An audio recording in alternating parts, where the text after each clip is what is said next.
Nesse artigo, veremos experimentos feitos em ratos explorando os efeitos da presença ou ausência do RIP140, dos quais pôde-se extrair que essa proteína tem papel como correpressor transcricional que inibe o metabolismo oxidativo, além de que a sua ausência revelou uma regulação inesperada da captação de glicose no sólido.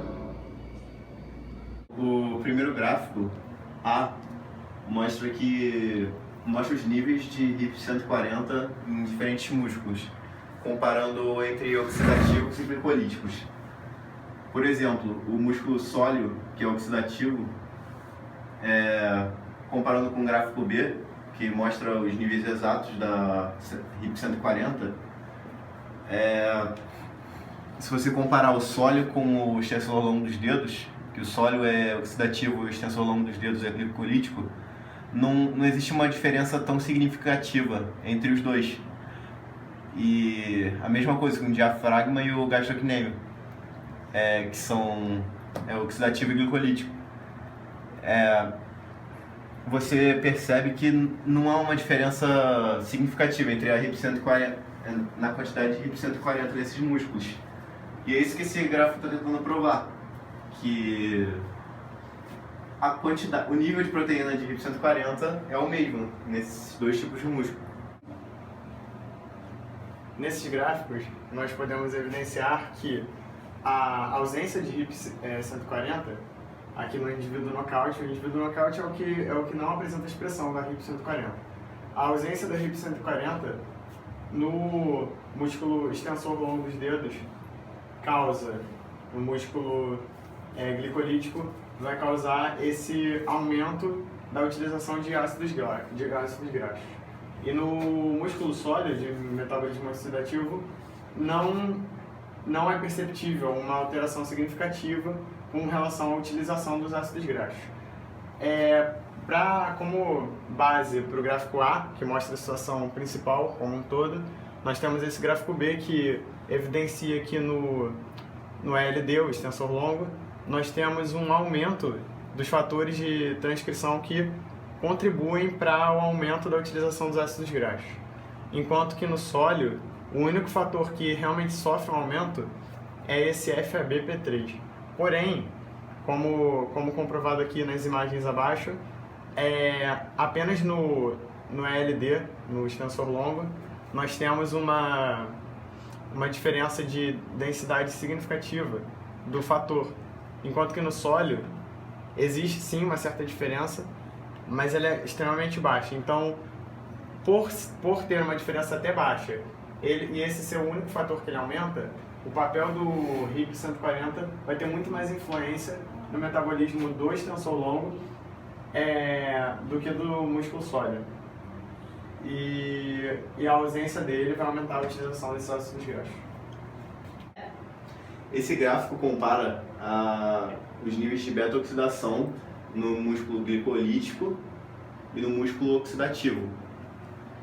E dentro dessa comparação, no músculo glicolítico em indivíduos normais, que é o WT, e indivíduos transgênicos, que esse transgênico tem expressão exógena de RIP140, ou seja, muito acima do normal.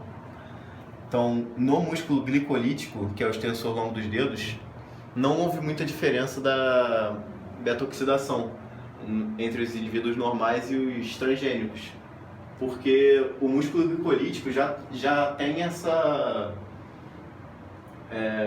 repressão para não utilizar a beta-oxidação no seu metabolismo, visto essa não diferença entre os normais e os transgênicos. Já no músculo oxidativo, ele usa a beta-oxidação, então a superexpressão de RIP140 diminuiu muito o nível de beta-oxidação no músculo sólido, que é o oxidativo. Agora, a explicação disso pode estar aqui nos gráficos B, que eles estão comparando os níveis dos genes necessários para a mobilização de ácidos graxos, que é necessário para beta-oxidação.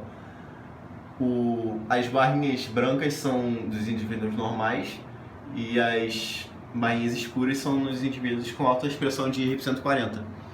O interessante aqui é que a expressão dos genes necessários para a beta-oxidação foram afetados nos dois músculos, no extensor longo dos dedos, que é o glicolítico, e no sólido, que é o oxidativo. Porém, mesmo com essa menor expressão dos genes,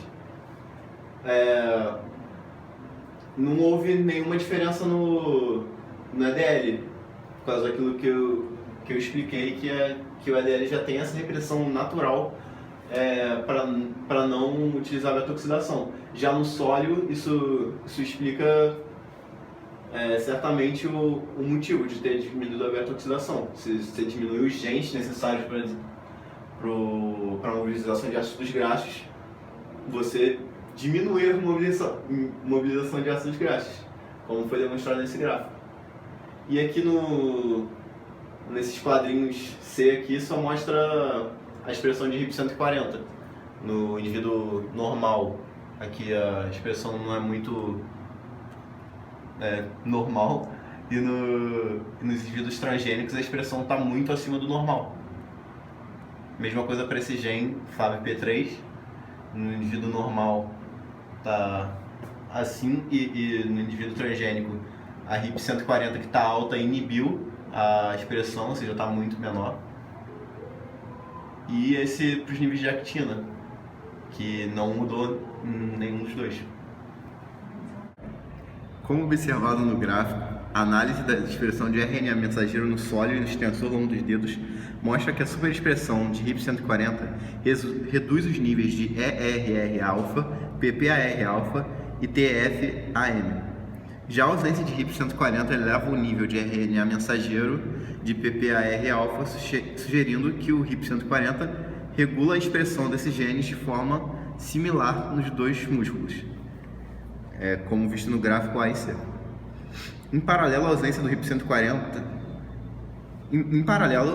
RIP140 não afeta a expressão de PPAR-beta e delta e NAF1 nos dois músculos, como visto no gráfico A, enquanto a elevada expressão de RIP140 inibe o RNA mensageiro de NRF1 no extensor longo dos dedos, como visto no gráfico B. O SREB.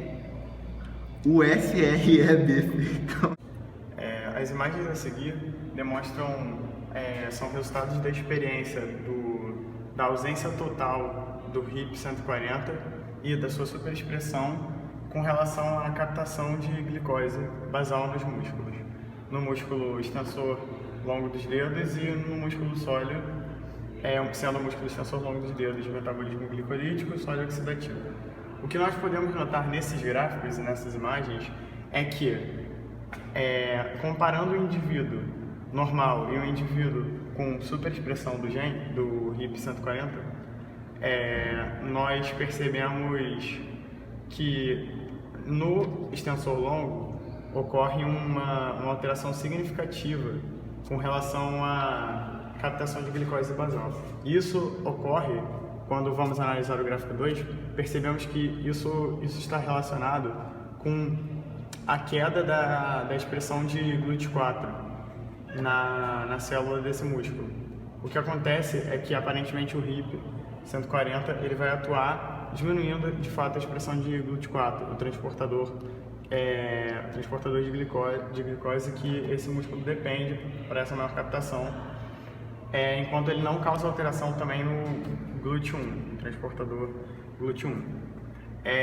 Analisando o músculo sólido, nós percebemos que entre a sua captação de glicose não há uma alteração significativa diante do indivíduo normal e do indivíduo transgênico, o indivíduo que tem a superexpressão do RIP140. O que acontece é que, se nós observarmos nesse outro gráfico, não há uma alteração significativa realmente da expressão de GLUT4 nas células desse músculo. Passando para a porção de baixo, os gráficos demonstram o teste da ausência total do RIP no indivíduo normal, que contém a expressão normal do RIP140, o indivíduo knockout, ele não tem essa expressão. Então, comparando os dois, nós percebemos que no extensor longo não há muita diferença do nível de captação de glicose basal enquanto que no sólio há um aumento no indivíduo que não possui a expressão do RIP 140. Tanto que a conclusão se baseia justamente nisso. A depressão do RIP 140 aumenta a presença de GLUT4 para a membrana do plasma e a captação de glicose basal no sólio. Agora, é importante destacar o seguinte, através do gráfico D. Esse aumento da presença de GLUT4 é realmente um aumento da presença de GLUT4 para a membrana do plasma. Por quê? Nós observamos aqui no gráfico D que no músculo extensor longo, na verdade, ocorre uma queda no GLUT4, mas não até analisando pela imagem F, nós percebemos no sólio nós percebemos a normalização do GLUT4, também não há alteração. E aqui no extensor longo você percebe a queda, mas diante de todo o resultado final do metabolismo dele, ela não vai causar uma diferença significativa na captação de glicose basal nesse músculo. O que acontece é que a alteração está aqui no sólio. Mas como a alteração está aqui no sólio, se o GLUT4, segundo o gráfico D, não está sofrendo realmente uma alteração diante do indivíduo normal e indivíduo sem expressão do RIP. O que acontece é que tudo isso foi testado, essas imagens aqui comprovam exatamente esse fato. O que acontece é que, diante da ausência de RIP 140, acontece uma reação de imunorreatividade da célula, fazendo com que seja aumentada a presença de GLUT4 na membrana do plasma. Então, ocorre mais um deslocamento, um direcionamento da atividade do GLUT4 do que em si a expressão, do que em si a produção de mais GLUT4. Aí essas imagens, elas comprovam isso. No tipo normal, você não observa muitos transportadores de GLUT4, enquanto que no indivíduo nocaute você percebe aqui nesses pontos um aumento realmente desses transportadores na membrana da célula. Então, como acontece realmente essa atividade, essa mudança de atividade no sólio? É isso que o gráfico 6 irá testar. O que acontece é que o tráfego do GLUT4 é controlado por duas vias independentes. Uma é mais pela insulina, quer dizer, depende da ação da insulina, e a via de sinalização com um segundo sinalizador chamado AKT. Essa via de sinalização, ela foi testada, só que não acontecia que diante do RIP não acontecia uma alteração da fosforilação da AKT e a atividade dela não apresentava realmente muita diferença, e na ausência de RIP também. Então, o que foi focado aqui é a outra via de sinalização, a via de sinalização da MPK, e consequentemente os níveis também de ACC que dependem dessa via de sinalização. O que acontece é que nós podemos perceber aqui que no indivíduo nocaute, na ausência de RIP 140, comparado ao indivíduo normal, nós tivemos uma maior atividade da MPK, um aumento da fosforilação da MPK.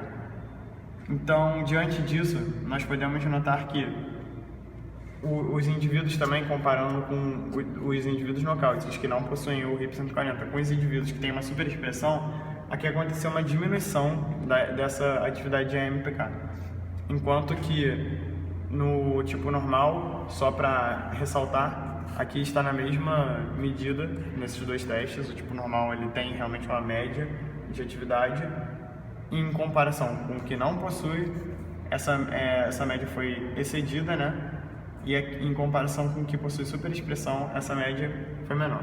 O que acontece é que essa diferença da atividade também vai impactar no ACC, um outro mensageiro dependente dessa via de sinalização intracelular, acontecendo um efeito realmente similar nos dois, tendo em vista realmente a interdependência.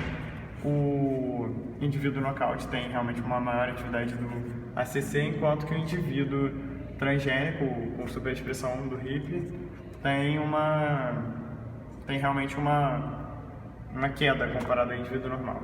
Aí, olhando para essas imagens, nós podemos compreender que, como aconteceu essa modulação da atividade da MPK pelo RIP 140, nós percebemos aqui que do indivíduo normal para o indivíduo transgênico, o que tem a superexpressão, para o nocaute não há realmente uma grande alteração na atividade de cada subunidade. Então, realmente, seus níveis no máximo poderiam aumentar a atividade ou mantê-la igual, pelo menos não aqui pela subunidade, apenas pela AMPK fosforilada nós percebemos um leve aumento de repente, mas a comparação aqui maior vem do indivíduo transgênico, que apresenta superexpressão do RIP140. O que ocorre no indivíduo transgênico é que a densidade do AMPK ela sofre uma certa diminuição, realmente, e ele altera realmente a densidade de cada subunidade do AMPK. Quando ele atua fazendo isso, ele vai diminuir a atividade final da AMPK, ele vai acabar por alterar essa atividade, na verdade. Então, literalmente diminuindo essa atividade. Então, o que acontece é que o indivíduo que apresenta a expressão de RIP140 vai ter essa modulação da AMPK justamente por alterar a atividade de cada uma de suas subunidades. Ele vai influenciar justamente na quantidade de subunidades que vai estar atuando na célula. Com essa diminuição, nós podemos até fazer associação com o gráfico anterior, o 5, porque com essa diminuição da atividade da via de sinalização intracelular, você tem realmente uma regulada, vamos dizer assim, ele vai evitar realmente que o GLUT4 se continue tendo essa atividade de intenso transporte para a membrana. Então nós percebemos que na ausência realmente do RIP140, aqui nesse gráfico você não vê alteração, mas a imagem que foi mostrada anteriormente demonstra que no sólio ele vai ter um aumento do GLUT4 na membrana da célula. Tudo isso explicado por essa via de sinalização. O ACC ele serve mais como complementar ao MPK com relação à via. Nós vemos aqui que tem realmente uma maior atividade no indivíduo nocaute do ACC, da forma fosforilada do ACC, e o resto dos gráficos também, em termos de comparação, o comportamento é similar ao MPK. Isso. Esses gráficos, na verdade, vão demonstrar como a ausência de RIP140 vai aumentar a expressão de um CP1 no EDL no sólio. E o CP1 é uma proteína que vai estimular o desacoplamento na mitocôndria, ou seja,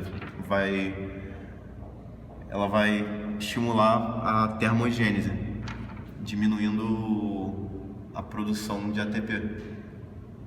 Então vamos lá. No músculo EDL, que é um músculo glicolítico, a gente percebe um aumento considerável de praticamente 4 vezes, 3 vezes, só que ele não aumenta tanto quanto o sólio, porque ele é glicolítico, então ele não depende muito do metabolismo oxidativo, que é justamente o que o CP1 vai afetar. Mas no sólio, que é um músculo oxidativo, ele aumenta em praticamente 15 vezes. Então, você vê a diferença entre o músculo glicolítico e oxidativo na expressão de RNA mensageiro para o CP1. Aqui na B, ele está mostrando a expressão da UCP1 aqui. Primeiro ele usa o tecido adiposo marrom como referência, que é conhecido por ter uma expressão de CP1, então aqui no tecido adiposo marrom.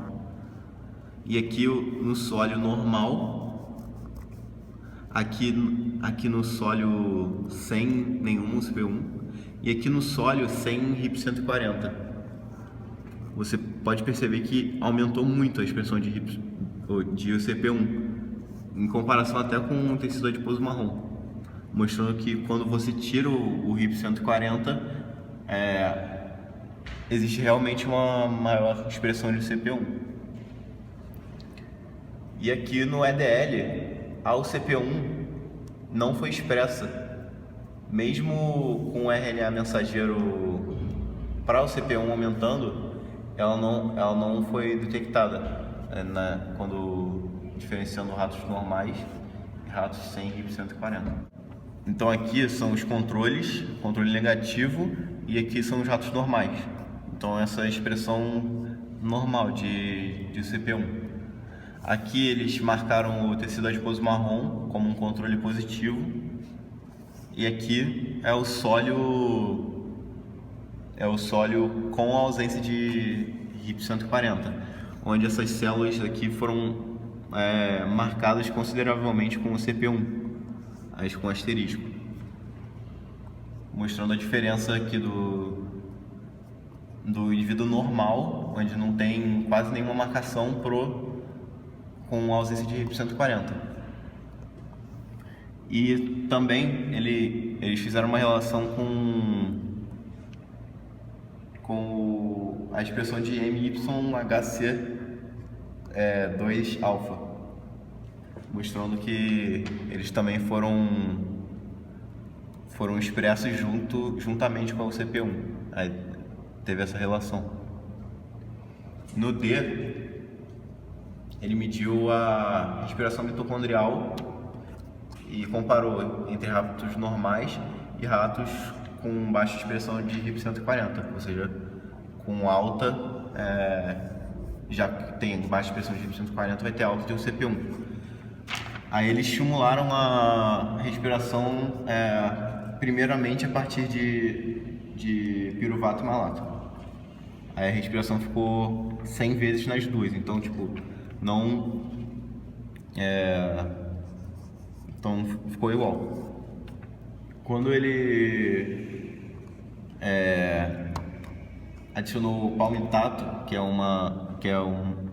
que vai estimular a atividade desacopladora, você aumentou a respiração mitocondrial, porque você aumentando a atividade desacopladora, você vai diminuir a quantidade de ATP produzido no metabolismo oxidativo, então você vai consequentemente precisar de mais respiração mitocondrial para você compensar essa falta de ATP. Aí você teve um aumento nos dois, no normal e com ausência de RIP140. Aí, quando ele botou carboxiatractilato, que é esse CAT aqui, houve uma diminuição na respiração mitocondrial nos indivíduos normais, ou seja, inibindo um pouco o palmitato, e não mudou muito, ou praticamente não teve alteração nos indivíduos KO, porque já que eles já têm o estímulo para desacoplar a partir da ausência de RIP140 e a expressão de CP1, isso meio que compensa, já que o WT não tem como compensar essa ação desacopladora, então ele diminui a respiração mitocondrial, e o KO tem como compensar isso, então não mudou nada. Agora, quando eles adicionaram um GDP, que é um inibidor da função da UCP1, aí sim teve uma diminuição da respiração mitocondrial na CAO, que é com alta expressão de UCP1. Então, já que a UCP1 não vai estar desacoplando, você não vai precisar respirar tanto para produzir a mesma quantidade de ATP. Aí, por isso, ele diminuiu daqui para cá a respiração mitocondrial. A RIP140 regula a expressão de UCP1 em adipócitos.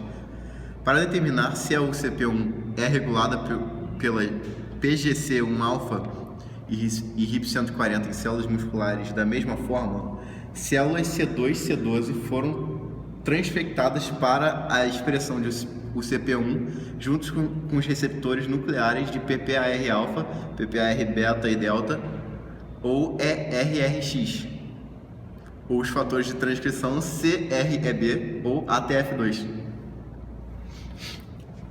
Nos gráficos 8A e 8B, Quando as células foram tratadas com agonistas para PPAR-alfa ou PPAR-beta-delta, a atividade da UCP1 foi induzida modestamente. Com a adição de PGC1-alfa para simular um ambiente de músculo oxidativo, a expressão de UCP1 potencializou na presença dos receptores.